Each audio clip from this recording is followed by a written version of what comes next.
Good morning. Charles Osgood is taking the day off. I'm Anthony Mason, and this is Sunday Morning. Don't be alarmed, but for the first time since the War of 1812, the threat of invasion looms across our long, peaceful border with Canada. Thankfully, the impending battle does not involve armies, and it isn't about land or resources. No, this brewing conflict is over coffee and donuts. A food fight of sorts. Jeff Glor will report our cover story. Did you know that Canadians consume more donuts per capita than any other country in the world? The old-fashioned glaze, that's my favorite. That's thanks in large part to one chain, Tim Hortons.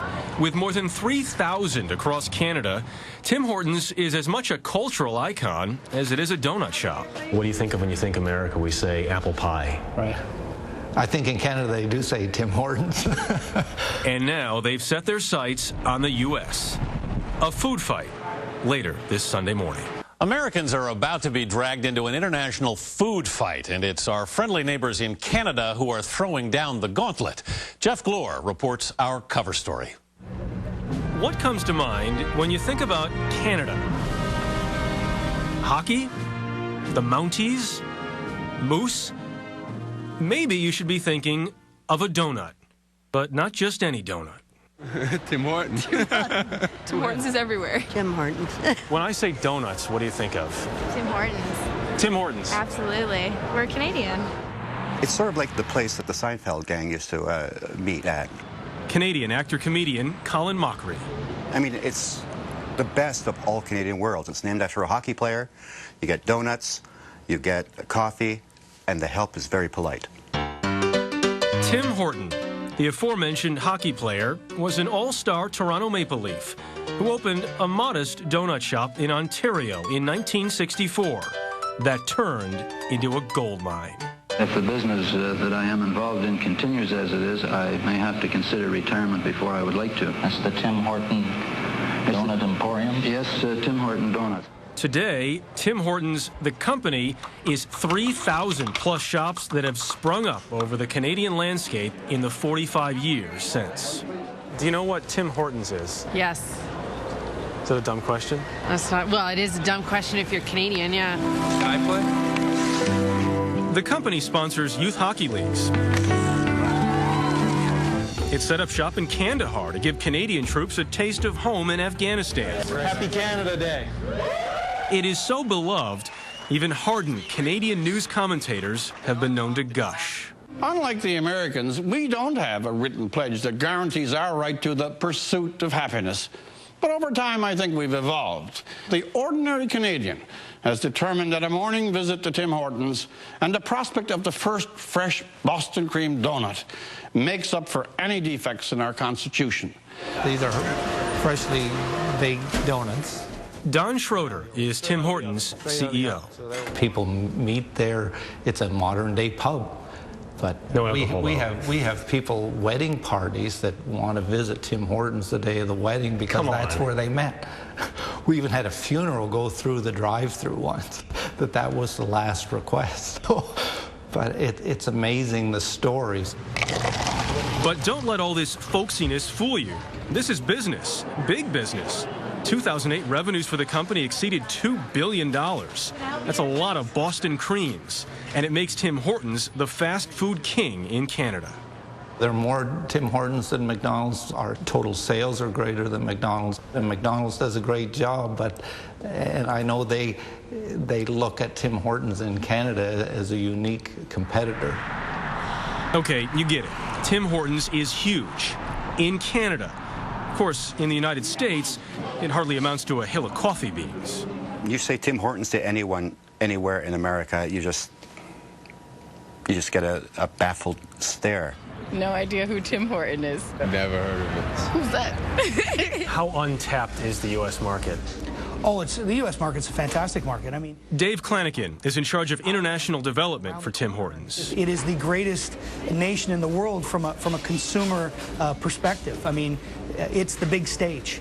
Tim Hortons is gaining a foothold, or skatehold, here in Buffalo, New York, where I'm from, and where a Tim Horton banner hangs from the rafters of the city's hockey arena. There are about 100 Tim Hortons stores. and more than 500 overall in the U.S. Of course, that pales in comparison to well-established American brands for breakfast and coffee. There are nearly 14,000 McDonald's here, more than 11,000 Starbucks, and more than 6,000 Dunkin' Donuts. Of those three chains, Dunkin' Donuts is most similar to Tim Hortons. The first Dunkin' opened in 1950 in Massachusetts. Like Tim Hortons, they serve a selection of coffee, donuts, and sandwiches. We have our own drive-through boards out here. Oh, look at this. Yeah. At their headquarters, outside Boston, Executive Chairman of the board John Luther explained that Dunkin' Donuts has big expansion plans. 6,400 stores in the U.S. right now. Yeah, roughly, yeah. In 10 years, how many? 10 years, we hope it to be probably double that. And he seems unfazed by the Canadian invasion. Tim Horton says they want to be as big in the U.S. as they are in Canada. Well, it's admirable. Is that possible? It's hard for me to believe that. Our goal is to make sure that we continue our growth, and we thwart that as best we can. We want to protect home plate. I think we're up to the task. But there's a secret about these donut wars. It's not really about donuts. To paraphrase, it's the coffee, stupid. Medium coffee, cream and sugar. Medium coffee, cream and sugar. Coffee becomes a ritual. People drink 2 or 3 cups a day, and we become their rest stop, become a place for them to go.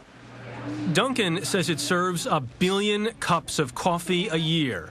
While up in Canada, At retail, 7 out of every 10 cups of coffee that are sold at retail are sold at Tim Hortons. That's a staggering number. Oh, it is. It's huge. despite their success in Western New York, Tim Hortons has struggled in New England, Dunkin's backyard. You had to close down a few stores in the U.S. Oh, no, absolutely. We opened some stores in New England, and they were underperforming, so that was a tough thing for us to do. We're not used to having to do that. Donuts.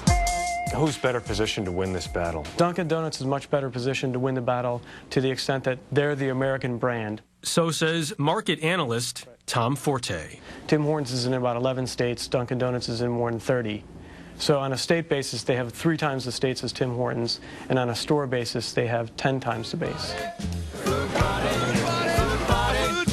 So it may be a while before Tim Hortons is a household name in the States. Colin Mockery says Canadians are used to it. And Canada, we like to think that Americans don't really know anything about Canada anyway. If you ask an American, how many provinces does Canada have? The first question usually is, what's a province?